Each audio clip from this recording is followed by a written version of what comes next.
Constitutional Conversations is a series of discussions by America's leading scholars about the principles, framing, ratification, and implementation of constitutional government in the United States. This series is hosted by the James Madison Memorial Fellowship Foundation of Alexandria, Virginia.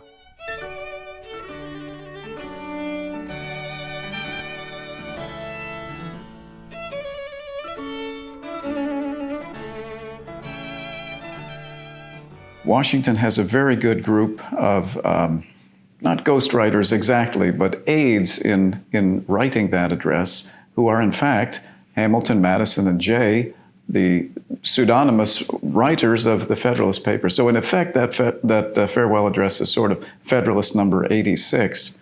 Are there ideas in that with respect to, say, geopolitics or others where Montesquieu is also likewise revealed?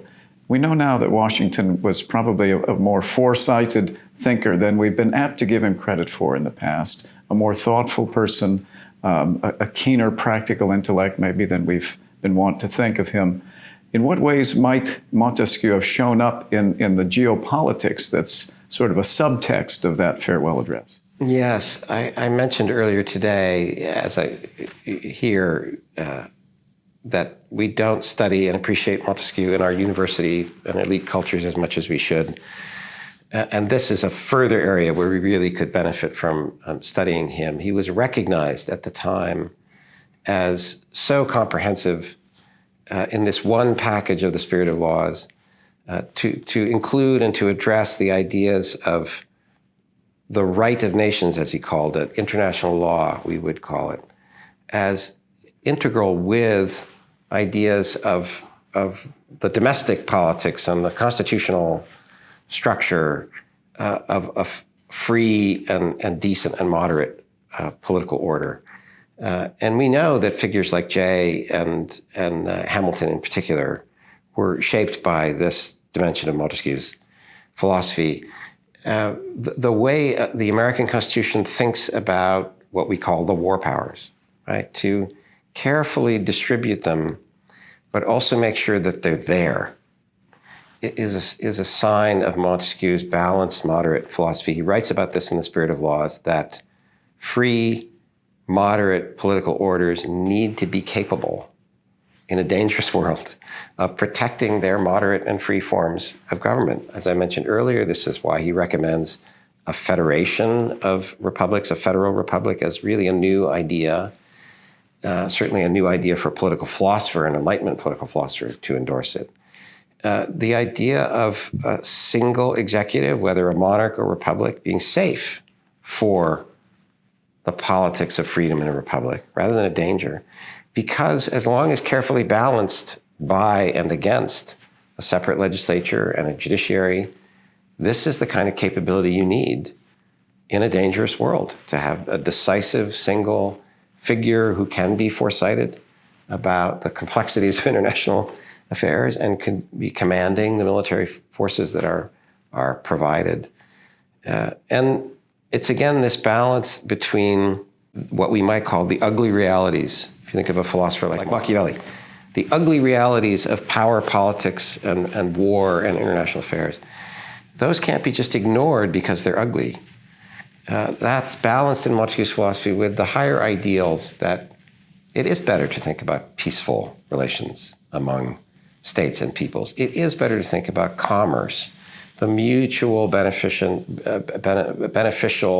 productive relationships of trading, not only goods and money, but ideas. It is better to think about an international law, reason and argument, and the right of nations guiding and governing international affairs. But Montesquieu's argument, his balanced moderate philosophies, you can't think about just one or the other. To be free and to be decent and to be moderate, you can think about both. You have to think about both.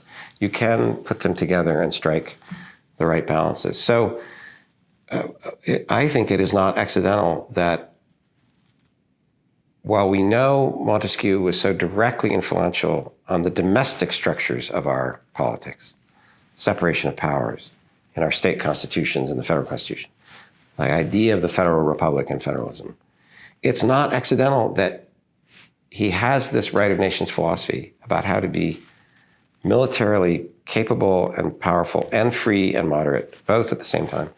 It's not accidental that America ends up in the history of world affairs as precisely that kind of state or power.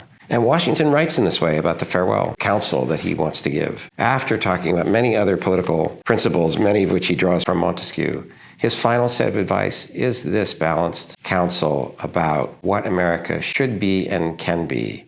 We should be a great power, but great not only in raw power, but as an example that a free people can be capable in military affairs, respected.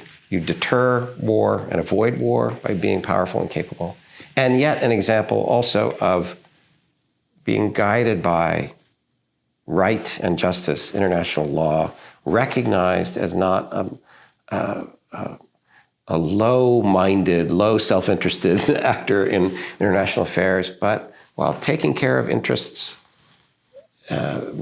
being this example of striking a higher balance. And I do not think it's accidental that 200 years later, we are the world's greatest power, but also the leader of an idea of a federation or alliance of liberal democracies and other states as allies and partners that are not liberal democracies, but willing to ally and partner with us.